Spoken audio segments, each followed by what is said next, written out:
We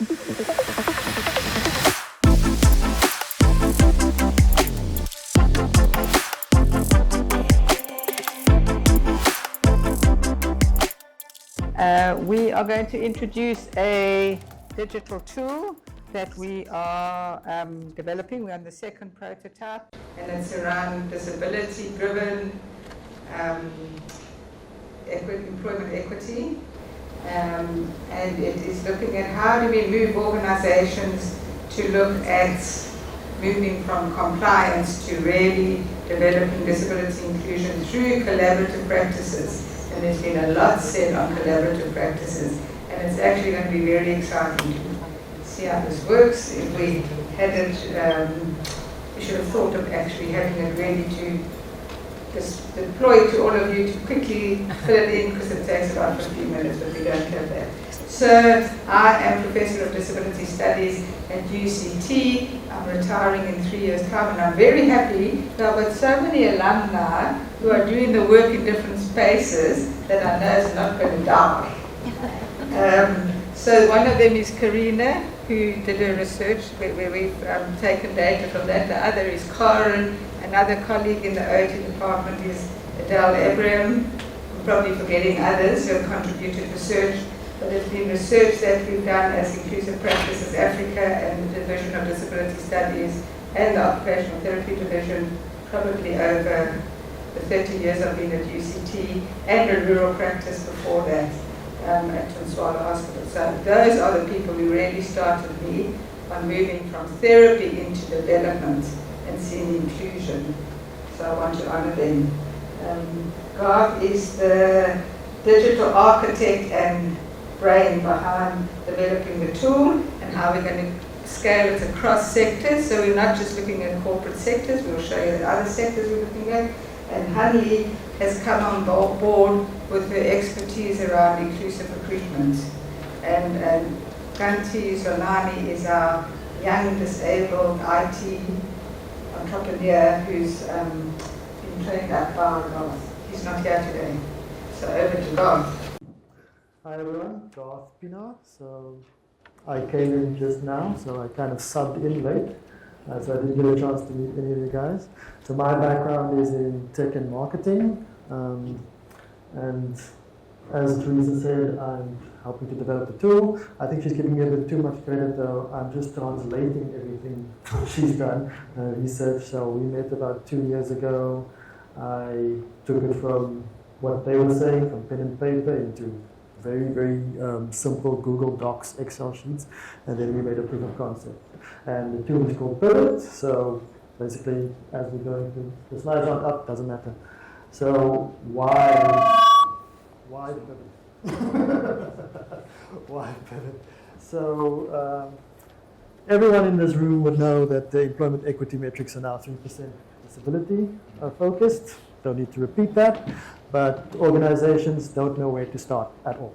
They don't know what to do. So how do they hire people? How do they accommodate people? Any of those things, they just have no idea what to do. And this is what this tool is going to help inform them about. So it starts with a simple survey. So Theresa and Hanlie will go into the details of that. Looking at many of the things Karen and Charlotte spoke about.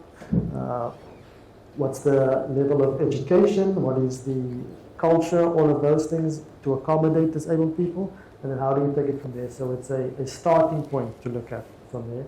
And then we want to go move on to what is the actual metrics. The problem with the metrics is they're very bad, like really bad. People don't collect proper metrics, they don't disclose. It's amazing that people are disclosing unseen disabilities, because for the most part what we've seen is people don't want to disclose unseen disabilities because they feel they're going to be excluded, ostracized, whatever the case may be. So it's amazing that is happening. It's an anonymous survey. But yeah, so that's where we want to start from, and then this should help once we get the actual data. So this is the survey, they disclose what they think is the truth, then we get the metrics, then we see the truth, then we work from there. So you can go on to the next slide, and that gives us a great starting point of and a structure to work towards of where do we actually make the changes. My big thing though that I want to do is going through the data, nitpicking through the data to make sure we're working from a correct, factual point of view, not just what you think is happening, what I think is happening, but a correct point, and then moving forward from there. And the reason that's important is, aside from the e-metrics and employment equity metrics, we also want to, people might want to report on ESG, CSR, all of those things, because if you're getting donations, giving donations, whatever the case may be, you also need to report on accurate data. In a Wyver, I focus on the inclusive recruitment space of the Pivot tool. And today I'm going to tell you, what is Pivot, the understanding around our Pivot digital tool. So Pivot is essentially a digital self-assessment consulting framework that benchmarks organisational readiness, it maps barriers and open opportunities, and it creates a data-driven inclusive roadmap. It tracks progress over time of companies, and it links to inclusive recruitment and training. It also connects students to workplace pathways after their studies. So we aim to make Pivot, make disability inclusion visible, measurable, and actionable. So the missing piece, talent access through inclusive recruitment. Most organizations would tell you that they want to recruit inclusively, but they are unable to know where to find staff and personnel in that space. So the Pivot tool integrates all of that. It essentially does disability inclusive job design, inclusive and accessible recruitment processes, and inclusive templates and checklists, and recruitment panel training. This one as well. Okay, so this is the Pivot tool. It's got 5 categories. Prepare is related to, do we have a disability champion? Is there awareness about disability within the organisation? Just to get a sense of that. The integrate is around, are we ready for reasonable accommodation? Do we have tools to do the accessibility audits? Can we look at what's going to create a friendly environment?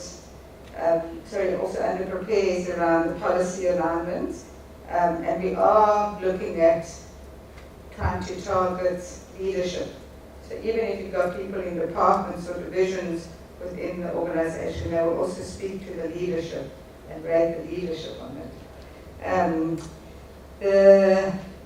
It's really wanting to move the third is around value add. So currently the focus is very much on targets, and we want to move it to say, often education becomes a block at the level of education. Are we recognizing people's strengths, talents, assets, experience that they come with, not necessarily just the level of qualification?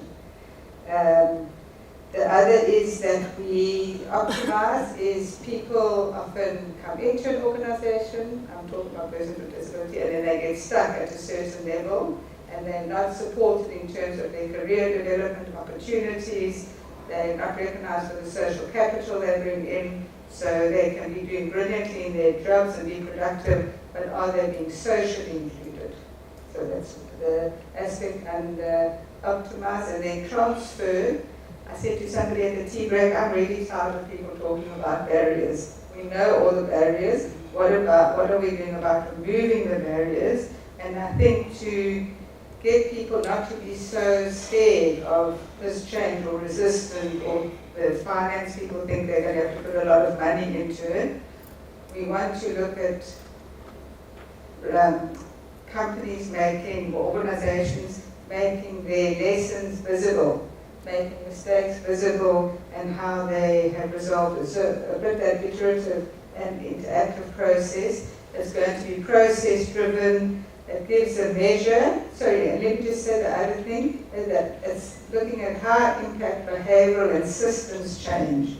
Because, I'll argue about this a lot in Senates, the change isn't happening because of people's attitudes. And we've got enough research showing the transition of students, of youth from school into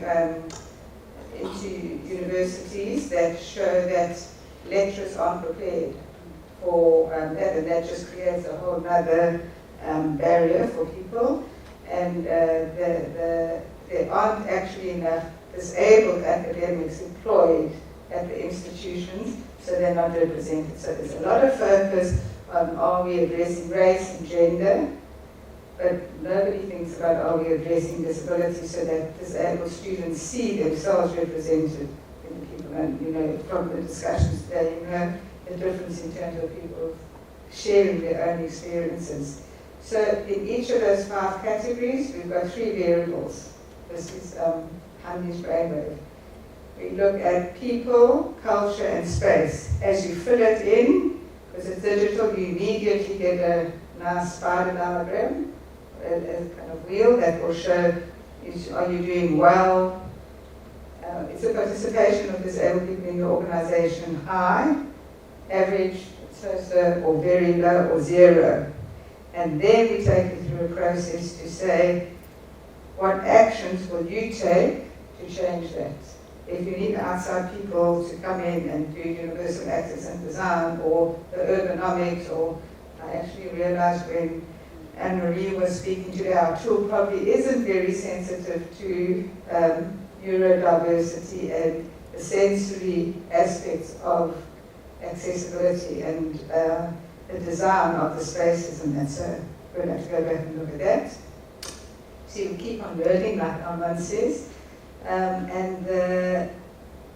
Just on that other slide, so the people, So we will also be able to show you under people where are the priority areas that you want to work on, or under culture or under space. So it becomes visual for people, and the tracking happens because they will have that and they can go back after 3 months, 6 months, a year, and see where the changes are happening. And then what's the next action they're taking.